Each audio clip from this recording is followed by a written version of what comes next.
आप लोग तैयार हो तो बता दीजिएगा, शुरू करेंगे। सब लोग एक बार कर लीजिए फाइनल चेकअप।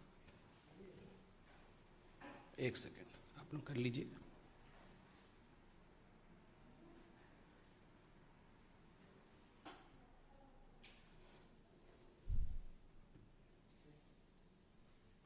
तैयार हैं बंधुगण? आज एक बहुत महत्वपूर्ण विषय में पार्टी की तरफ से यह प्रेस कॉन्फ्रेंस रखा गया है।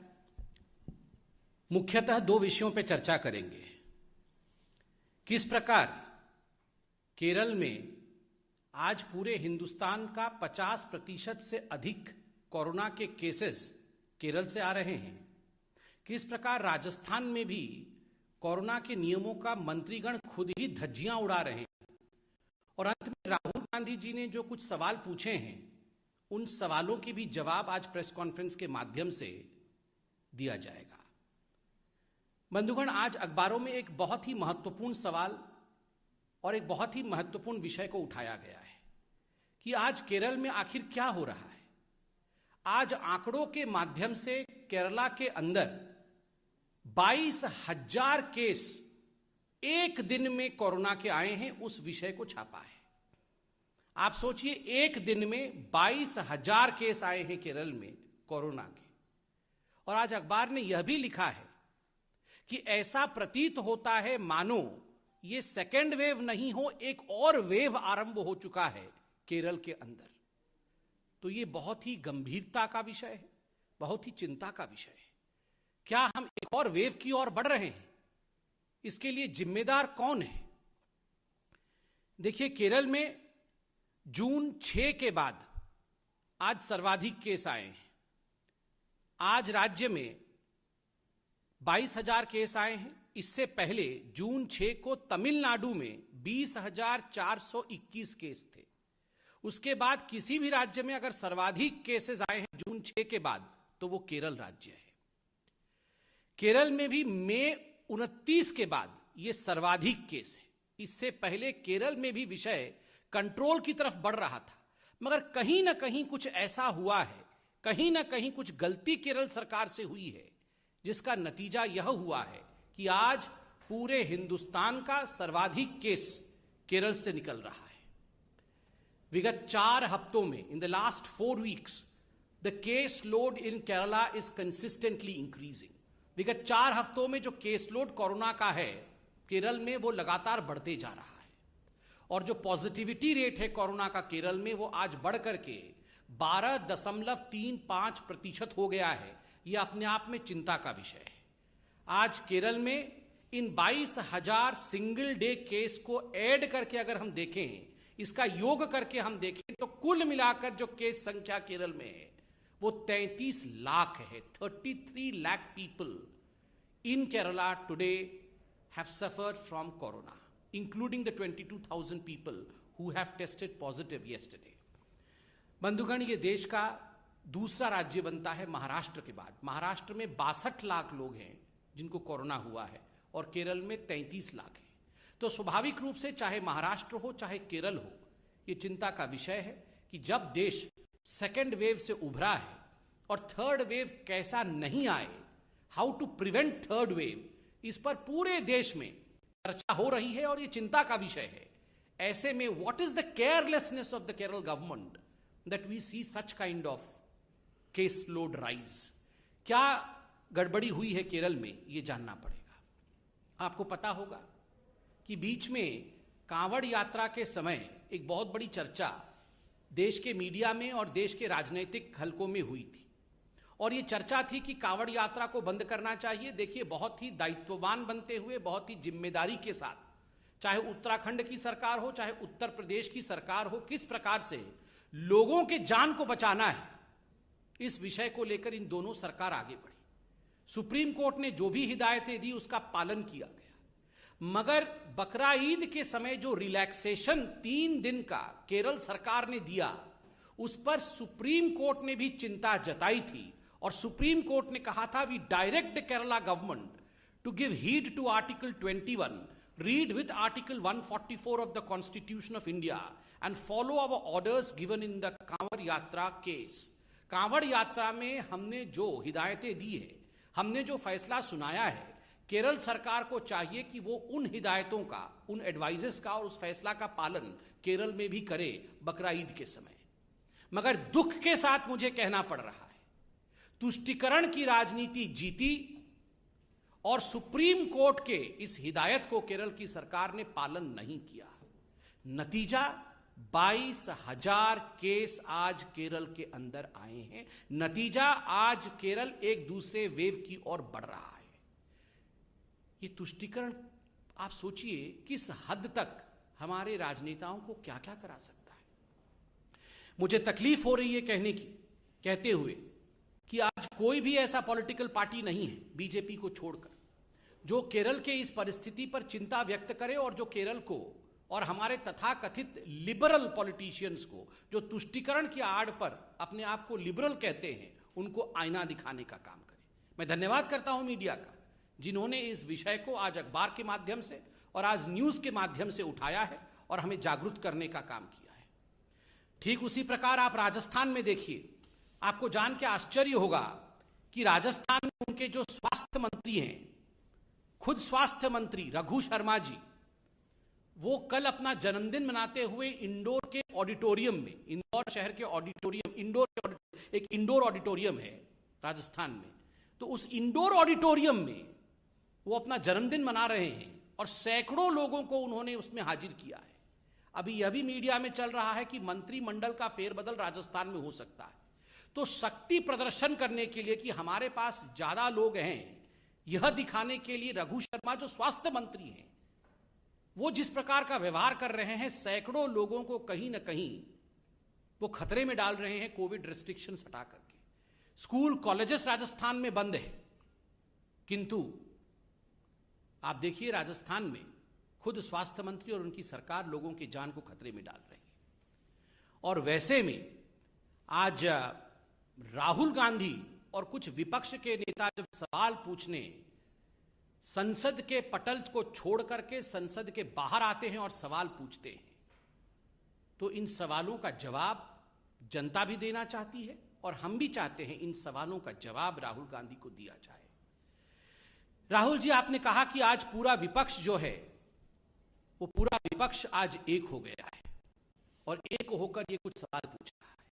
राहुल जी, ये तथाकथित विपक्ष एक कब नहीं था? आज ममता जी भी चाय पी रही हैं सोनिया गांधी जी के साथ, आप कह रहे हैं कि हम सब एक हो गए। आप याद करिए 2018 में कर्नाटक में किस प्रकार ये तमाम विपक्ष के नेता एक दूसरे के हाथ पकड़ करके मंच पर मौजूद थे। ममता जी, मायावती जी, सोनिया जी, ये सारे लोग मंच पे मौजूद थे और कह रहे थे हम तमाम नेता एक होकर भारतीय जनता पार्टी को हराएंगे, हम मोदी जी के विचारधारा के खिलाफ अपनी आवाज को बुलंद करेंगे। क्या नतीजा हुआ? क्या नतीजा हुआ? जनता जनार्दन है। राहुल गांधी, अखिलेश जी एक साथ साइकिल में बैठे थे, दो अच्छे लड़के यूपी के निकले थे साइकिल पे। क्या नतीजा हुआ उस साइकिल यात्रा का? क्या नतीजा हुआ इन सबके गठबंधनों का? कुछ नतीजा नहीं निकला। 2019 के लोकसभा से पहले भी कलकत्ता के अंदर किस प्रकार ये तमाम नेता पुनः एक बार एक हो गए थे कि हम विपक्षी लोग सब एक हो गए। क्या चाहते हैं ये जो विपक्ष है जिनको आज आप देख रहे थे, ये क्या चाहते हैं? इन तमाम लोगों की एक ही मंशा है अपने परिवार को बचाने की। बस आपको क्या लगता है अखिलेश यादव जी की पार्टी क्या चाहती है कि भारत का जो है स्वर्णिम युग वापस आ जाए? कदाचित नहीं। वो सिर्फ इतना चाहते हैं कि हमारे बच्चे कैसे सेटल हो जाएं। आपको क्या लगता है लालू प्रसाद यादव जी की पार्टी क्या चाहती है कि पूरे हिंदुस्तान में चमचमाती सड़कें बन जाएं? कदाचित नहीं। वो सिर्फ इतना चाहते हैं कि हमारे दो बेटे कैसे बस ठीक ठाक लग जाए, किनारे लग जाए, राजनीति में आ जाए। आपको क्या लगता है शिवसेना क्या चाहती है कि किस प्रकार से महाराष्ट्र उन्नत महाराष्ट्र बन जाए? बिल्कुल नहीं। वो सिर्फ किस प्रकार परिवार आगे बढ़े उसकी चिंता करती है। आपको क्या लगता है कि ये कांग्रेस पार्टी, सोनिया जी, प्रियंका जी, राहुल जी घर में बैठ के ये चिंता करते होंगे कि फिर से हिंदुस्तान को सोने की चिड़िया बना देनी है? बिल्कुल नहीं। राहुल और प्रियंका कैसे राजनीतिक रूप से सेटल हो जाए, इनकी एक ही चिंता है। नरेंद्र मोदी जी जो किसी राजनीतिक परिवार से नहीं आते हैं, उनकी एक ही चिंता है हिंदुस्तान को विकास के पथ पे सेटल करना है। इसीलिए जनता जनार्दन आपके इस विपक्ष के एक होने के नाटक को सब समझती है, अच्छे तरह से समझती है। दूसरा प्रश्न राहुल जी ने उठाया कि हमारी आवाज को पार्लियामेंट में दबाया जा रहा है। राहुल जी, कौन किसकी आवाज दबा रहा है ये हिंदुस्तान की जनता आज टेलीविजन के माध्यम से देख रही है। सब कुछ टीवी पे आता है। कौन दबा रहा है आवाज को? मैं जनता से पूछता हूं, मैं भी साधारण व्यक्ति हूं। आप बताइए, ये कोविड के समय जब दूसरी लहर चल रही थी, जिस समय कई लोग अपना दम तोड़ रहे थे, ये सारे कांग्रेस के नेता ये क्या कह रहे थे? राहुल जी क्या कह रहे थे? अभी बुलाओ, विशेष सत्र बुलाओ, अभी हम कोरोना के ऊपर चर्चा करना चाहते हैं। We want to discuss about corona, we want to discuss about COVID. उस समय आप विशेष सत्र बुलाना चाहते थे। आज वास्तविक सत्र चल रहा है, उसमें एक दिन कोरोना के ऊपर चर्चा नहीं, एक दिन कोविड के ऊपर कोई चर्चा नहीं। जब आदरणीय प्रधानमंत्री खुद कहते हैं आप तीक्ष्ण सवाल पूछिए, कठिन सवाल पूछिए, हम जवाब देंगे, यही लोकतंत्र है, तो आप सवाल पूछते नहीं है कोरोना पे। जब आदरणीय प्रधानमंत्री जी मीटिंग रखवाते हैं, सभी पार्टी के लोग, सभी दल के लोग आए, हम एकजुट होकर बैठेंगे, तीसरी लहर में किस प्रकार लड़ाई लड़नी है, हर जिले में कैसे एक ऑक्सीजन प्लांट खुलना है, उस पर हम चर्चा करेंगे। कांग्रेस वाले नदारत रहते हैं, उस समय वो दिखते नहीं है, वो उस मीटिंग का बहिष्कार करते हैं। जनता जनार्दन सब देख रही है। राहुल गांधी, आज आप कह रहे हैं हमारे लिए पेगासस सबसे महत्वपूर्ण है। हमारे एक झूठे मुद्दे को, एक मैन्युफैक्चर्ड मुद्दे को आप कह रहे हैं कि ये हमारे लिए सबसे महत्वपूर्ण है, हमारे लिए कोरोना महत्वपूर्ण नहीं है। आप लोगों के जीवन के साथ खिलवाड़ कर रहे हैं। लोगों ने आपके कुछ सांसदों को चुना है और भेजा है, उन इलाकों के लोगों का जीवन भी महत्वपूर्ण है, उनके साथ खिलवाड़ करना उचित नहीं है, यह आपकी जिम्मेदारी नहीं है। आप जनता जनार्दन की आवाज को दबा रहे हैं पार्लियामेंट में। तीसरी बात, राहुल गांधी ने कहा कि उनके फोन में हथियार डाल दिया गया है, कि हमारे फोन में हथियार डाल दिया। राहुल जी, हथियार डाल दिया गया है आपके फोन में, तो आप इतने दिन तक बैठे क्यों हुए? आपको पता है आपके फोन के अंदर हथियार है। आप हथियार निकालने के लिए फॉरेंसिक डिपार्टमेंट गए, आप पुलिस थाने में जाके हथियार निकालने के लिए एफआईआर किया आपने। आप बताइए, आपको अगर हम में से किसी को पता चल जाए कि हमारे फोन के अंदर हथियार है, तो हम हाथ पैर धर के घर में बैठेंगे? बिल्कुल नहीं। हम जाके हथियार निकाले? कोई हथियार नहीं है। जो चीज है नहीं उसका हथियार बना करके पार्लियामेंट को रोकना, एक नॉन एग्जिस्टेंट इशू को इशू बना करके किस प्रकार वो हथियार के रूप में काम करे, ताकि ये लोग पार्लियामेंट से नदारत रहे, ताकि असली मुद्दों पर चर्चा ना हो, ताकि पार्लियामेंट स्टॉल हो जाए, यही इनका हथियार है। आज भी इस मंच से मैं कहना चाहूंगा, राहुल जी, आपके फोन में हथियार है तो तुरंत फोन को जाके पार्लियामेंट के थाना में आप सरेंडर करिए, हथियार निकलवाइए। हथियार रख के फोन में मत चलिए, ये अच्छी बात नहीं है। राहुल जी, आपने कहा कि हम पार्लियामेंट को डिस्टर्ब नहीं कर रहे हैं और पेगासस पे सरकार को चाहिए कि बिल्कुल उत्तर दे दे, और हम अपनी जिम्मेदारी को पूरी कर रहे हैं पार्लियामेंट। राहुल जी, पेगासस पर ही आईटी मंत्री अश्विनी वैष्णव जी पार्लियामेंट में उत्तर दे रहे थे, लिखित उत्तर दे रहे थे, जो लिखा हुआ है उससे पढ़कर उत्तर दे रहे थे। आपके सभी प्रश्नों के, आपके सभी संशयों का उत्तर दिया जा रहा था। मगर आप लोगों ने क्या किया? आप लोगों ने कागज को आदरणीय मंत्री जी के हाथ से छीन करके फाड़ दिया, उसे हवा में उड़ा दिया, उसे फेंक दिया। यह जिम्मेदारी है? ये जिम्मेदारी नहीं है, ये गैर जिम्मेदाराना बिहेवियर है, और ये लोकतंत्र की मर्यादाओं का छलनी उड़ाना है, ये लोकतंत्र की मर्यादाओं के साथ खिलवाड़ करना है। हम पार्लियामेंट में उत्तर दे रहे हैं, मंत्री खड़े हैं, उत्तर पढ़ रहे हैं, हाथ में से कागज छीन के फाड़ देना। Rahul ji, many leaders in the opposition have learned the same gimmicks that you used to follow in your party. We were reminded that day the way you had torn the ordinance of Dr. Manmohan Singh, the then Prime Minister.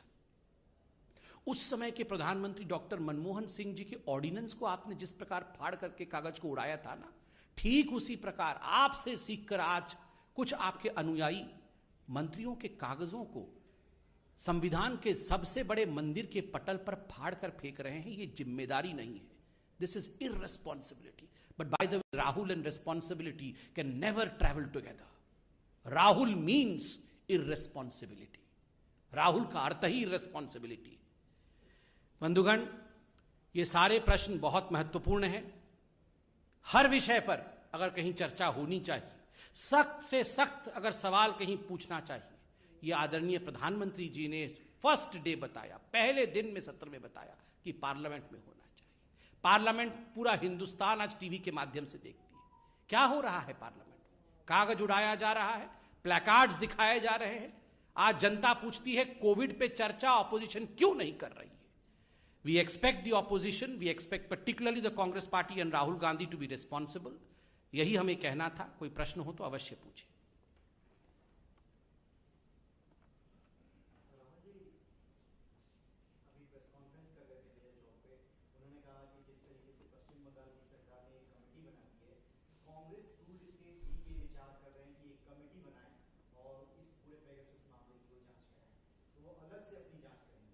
देखिए, राहुल जी अलग से जांच कराना चाहते हैं. उनके phone के अंदर हथियार है, उसकी जांच कराना चाहते हैं तो सिंपल है बहुत.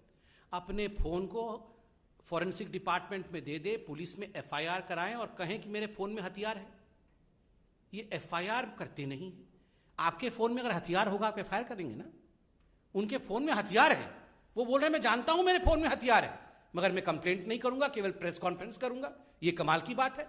अगर मेरे फोन में हथियार होगा तो मैं प्रेस कॉन्फ्रेंस करने से पहले एफआईआर करूंगा, अपने फोन को पुलिस स्टेशन में दे के आऊंगा. ये राहुल जी के फोन में ऐसा क्या है जो वो इतना डर रहे हैं कहीं भी देने के लिए? ऐसा क्या है उनके फोन में?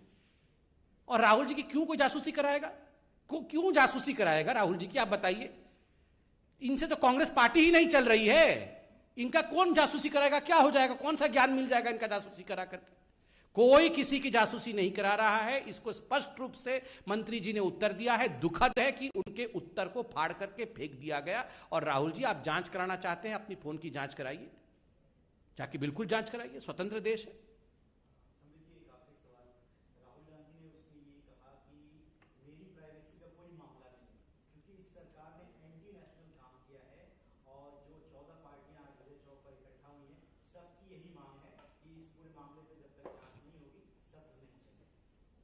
आज राहुल गांधी जी ने दो शब्दों का इस्तेमाल किया है, एंटी नेशनल और treason. It is anti national not to discuss COVID on the floor of the parliament. पूरे विश्व में जिस महामारी को लेकर सैकड़ों लोगों की जानें चली गई, जिस महामारी को लेकर हर देश में आज परेशानी है, उस विषय पर अगर हमारे चुने हुए प्रतिनिधि डिस्कशन ना करे, डिबेट ना करे, तो वो देश के खिलाफ है.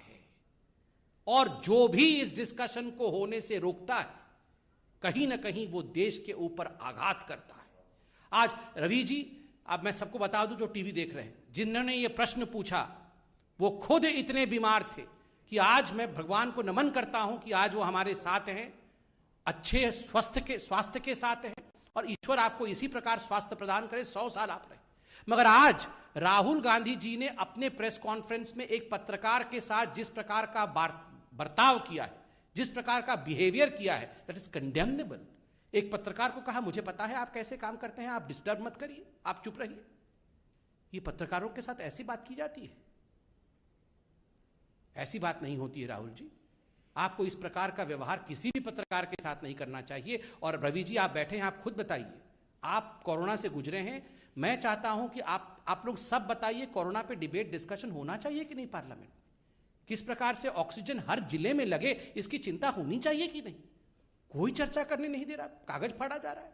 यह धोखा है देश के साथ और देश की जनता के साथ. बहुत सर.